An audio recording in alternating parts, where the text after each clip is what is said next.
मैं वो फूल हूँ जिसे तूने कुचलने की बहुत कोशिश की ऐ जमाने, लेकिन मेरे हाथ में मेरी हिम्मत की डोर थी। उसे तोड़ पाना इतना आसान नहीं था। मेरे पास कुछ नहीं, लेकिन इन गरीब बच्चों के प्यार ने मुझे ना रुकने दिया, ना झुकने दिया।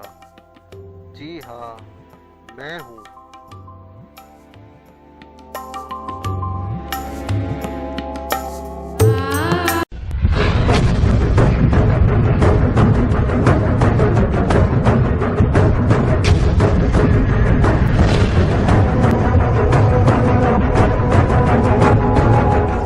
नमस्कार, मेरा नाम शालिनी मेहता।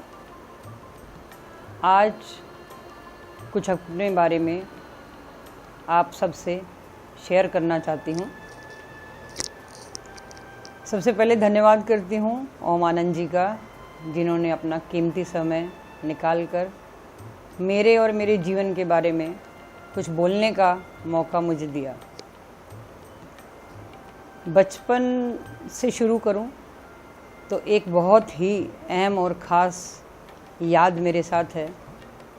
जब मैं चौथी क्लास में गांव खरकड़ा डिस्ट्रिक्ट रोहतक कन्या विद्यालय में पढ़ती थी, तो स्वर्गीय इंदिरा गांधी जी का रोड शो था और वहाँ पर मुझे मेरी माँ की तरफ से, जो डॉक्टर थी उस गांव में, गवर्नमेंट डॉक्टर थी, माला पहनाने का मौका मिला। तो एक जहन में वो बात कहीं रह गई कि ये महिला क्या करती हैं जो इतने सारे लोग इनके साथ हैं। बड़े होते होते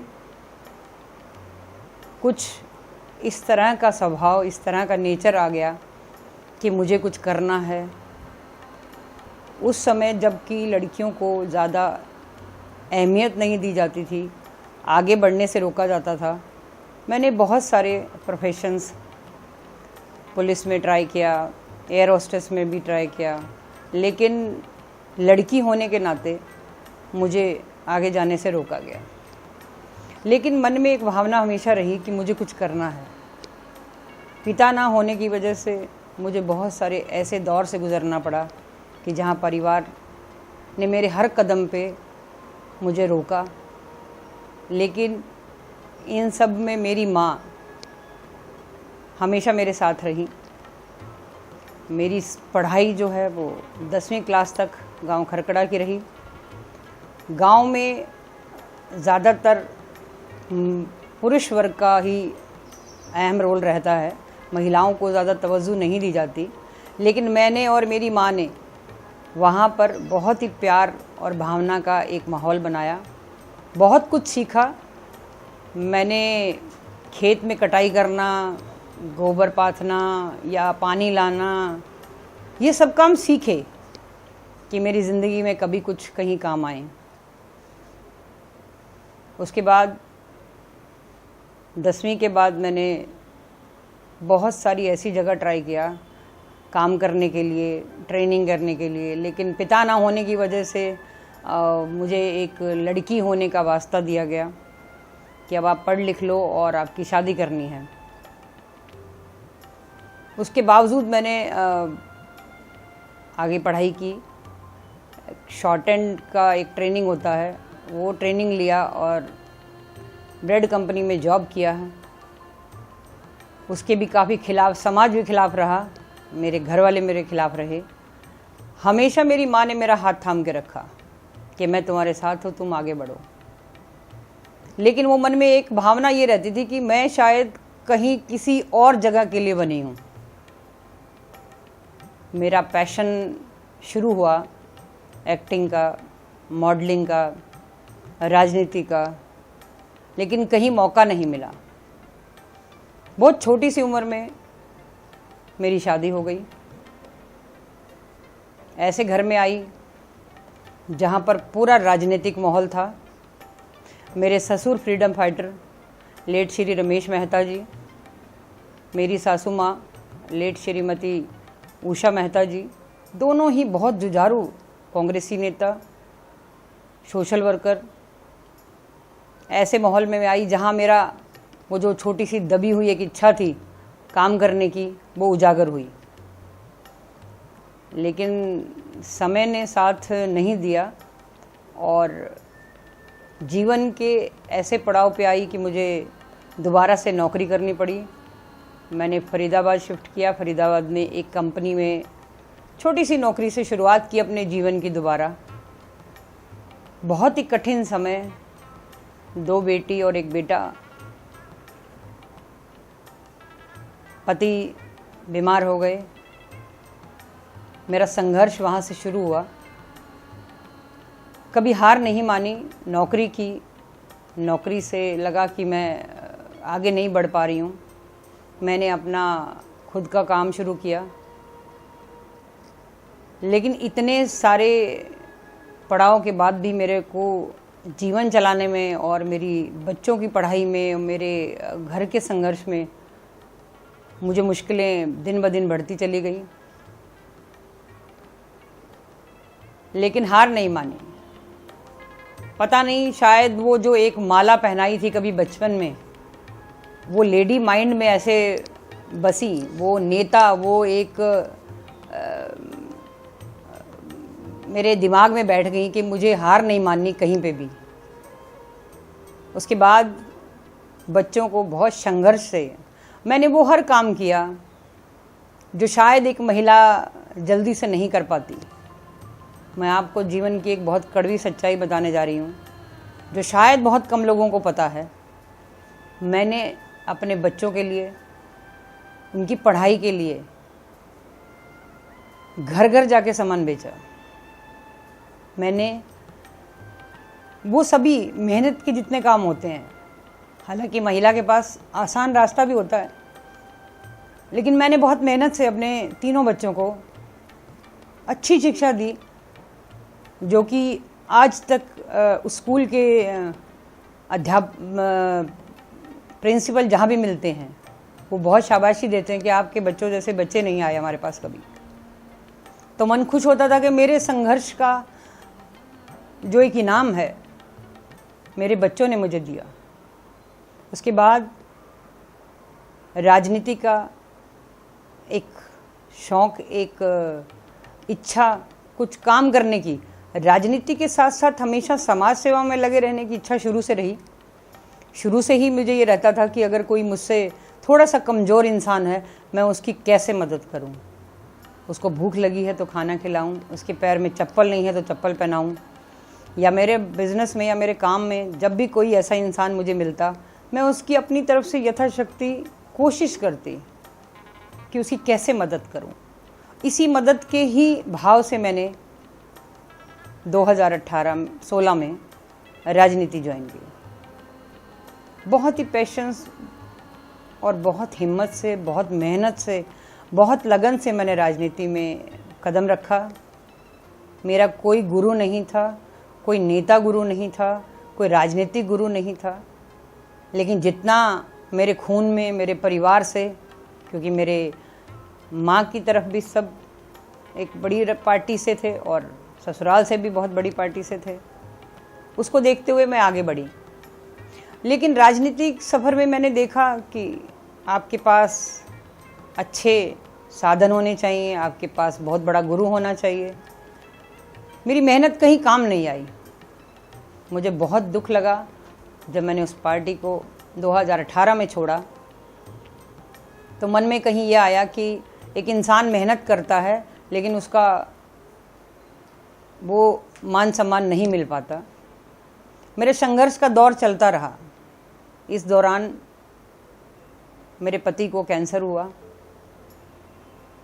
5 साल मेरे पति को कैंसर रहा, जिसमें मैं अपना सब कुछ गंवा चुकी जो भी था, लेकिन फिर भी हिम्मत नहीं हारी। मेरे बच्चों ने एक टाइम खाना खाया, लेकिन कभी ये शिकायत नहीं की कि आज हम ऐसी स्थिति में गुजर रहे हैं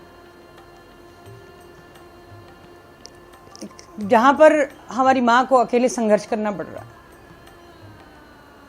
इसी दौरान मेरे बेटे ने मुझे कंधे से कंधा मिलाकर 12वीं की कक्षा के बाद ही काम करना शुरू किया, मेरे साथ खड़ा हुआ।